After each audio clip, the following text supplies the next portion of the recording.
Hey everybody, welcome back to our 2-point perspective drawing of a street corner. So the first thing I'm going to talk about today is basically just details for buildings. That's going to be windows, doors, sidewalk. You want to make windows and doors and sidewalks for this, otherwise it just looks like a bunch of blocks set out in the middle of nowhere. And it doesn't really give us the feeling of a building yet. So yeah, let's talk about probably the doorways first. Doorways are a little bit simpler because we already have the bottom of the doorway in place. It's already there. That bottom receiving line, that's our door. So all we need to determine is how tall we want the rest of the doors to be. Now remember, doors are uniform. From one building to the next, there is a standard size. So once you have one door, you can basically use that to make all the rest of your doors. All right, so I'm gonna put my first door over here in this corner. And just like we were doing on our 1-point perspective notes, we gotta make sure that our lines kind of match. So in the case of something being on the surface of this building, the right and the left sides are going to be straight up and down, assuming that the object is straight up and down. And the top and the bottom are gonna tilt towards our vanishing point. In this case, on this side, they're pointing towards this vanishing point, and on this side, they're pointing to this vanishing point. So if I want a door over here, I think what I'm gonna start with is my far edge. I'm gonna go ahead and draw in, say that I want my door to be about that tall. Just, yeah, tall. I'm going to come over here and line up the very top of that line that I just did with my vanishing point over here. And I'm gonna make my door yay wide. Now I'm gonna have my second line coming down, trying to get as straight as possible because I have had so many crooked lines in this picture already. It's driving me crazy. There I go. That is my doorway. For any doorway that I want along this building or along this side of buildings, I can line up this same door top and I can make the tops of the doors for all the rest of my buildings. So that's gonna be all my door tops. I do need to keep in mind that as they come further back, they're gonna get skinnier and skinnier. So this one right here should be a little skinnier than this one, unless it's a double door. This one should be a little skinnier, that one should be a little skinnier, that one should be a little skinnier. So I'm gonna go ahead and start adding these in. Boom, boom, so it's a little skinnier. Boom, boom, that's a little skinnier. That is definitely crooked somewhere, but we're just gonna call it good. This one, I'm gonna make a set of double doors to make it skinny enough, bam. And then same one right here, make this one real skinny, like that. So there's all my doors. Now, of course, I do need to come in and make sure that all my doors have the appropriate accoutrement. If I want it to look like a front door, I might need a handle, or those little like dents that, doors have that look like rectangles. If I want it to be a sliding door, then I might have, like if I want this to be a sliding door, I might need that little sensor that makes the sliding doors slide, so on and so forth. If I want one of those push handles, I might need a big bar across it. If I am doing a bar across it, again, that's gonna be a side-to-side object, so it's gonna point towards my vanishing point. All that good stuff. Let's see. Windows. Windows. You can have several different styles of window. Just to give you a few ideas, I'm gonna sketch some up here. You can have your basic window, just plain old rectangle. You can have a bay of windows where there's a bunch that are all touching or connected. You can make an entire side of a building into windows. It usually looks like a grid.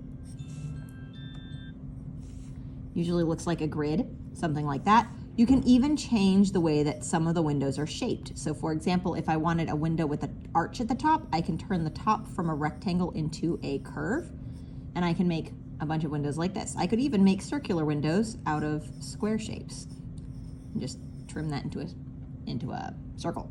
So you can make tons of different styles of window. I'm just gonna put some windows up top here and then maybe a bay window here so you can kind of see how those are going in. Just like the door, I'm gonna start by drawing the right or the left side because that's going to be straight up and down. And here's the fun part, the trick that makes them all look like they're the same size. I'm gonna draw all of their bottoms as one line and all of their tops as one line. So it looks like this. Then I'm gonna actually put in that side. There we go. And then from there, I can start kind of figuring out about how far apart I want my windows to be. So I'm gonna say that they're gonna be about like that. Now, if I wanna be really technical, I will do the technique that we learned in our 1-point perspective for making things evenly spaced from one distance to another.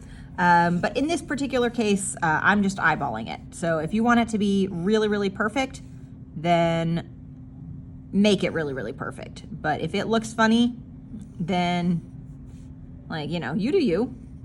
Like, decide, make decisions. You have power here. So there is a bay of windows. And if I wanted to turn it all into separate individual windows, I just come in and I add a second line. And I erase where they're connected. So I can have those and then just erase that little connecting line and they become separate windows. I could make them further apart. I could make them closer together. I can make them all one bay. I could even, while it's here, come in and there's my center point and go like, this is an archway, whee! I can make it into an archway that way. I can find a lot of different ways to change or warp these windows. But if you want it to look neat, the tops and the bottoms of any window in a row should match up. Don't try and do them individually, just do them all at once. It's much, much easier, promise, especially if you get over here to the small windows. All right, last thing I'm gonna show you for this little section is sidewalk. So what I'm gonna do for my sidewalk is I'm actually going to pick a point for how far away my sidewalk should be from my corner. And it's usually gonna be pretty close to the edge of my paper. I'm gonna put a dot there and I'm gonna draw back from that dot to my receding, or to my vanishing point. And this will be the edge of my sidewalk on both sides. Bam. To make my first square, I'm just gonna continue the path of the bottom edge of my building on both sides. It should, if I've done everything correctly, line up with my vanishing point, and it'll look something like that. Now from here, we are going to do the very fancy trick where we have a receding line that we add in from the middle of our new square that we've made right here. I'm making it very, very light because I know I'm gonna have to erase this later. And then from here, I'm going to make my second square. So I'm gonna make the assumption that my second square should be about here. And it's gonna line up with my receding line over here. Bam, like so. So fancy trick, that goes there to there, should pretty much lead in place. Indeed it do. If I were to cross, you see how it goes through from here, through the center line to that dot. Now I'm gonna go from here to this center line, all the way through. So my next one should hit here. And again, that's gotta line up with my vanishing point. So it's a little bit weird because these will start to fan and they will get more and more flat as they come up higher and closer to my vanishing point.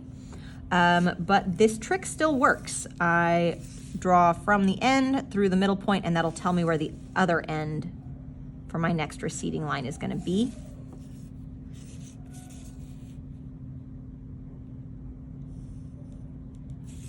Like this. And I'm just gonna continue that back until I get to about here or so, and then I'll probably just kind of like add in some dashes because they'll start getting really close together. And that's the bell. Clearly my time is up. So your next step is adding windows, doors, sidewalk, all that other stuff to make buildings look like buildings and not just whatever. After this, we're gonna talk about adding decorations to your buildings.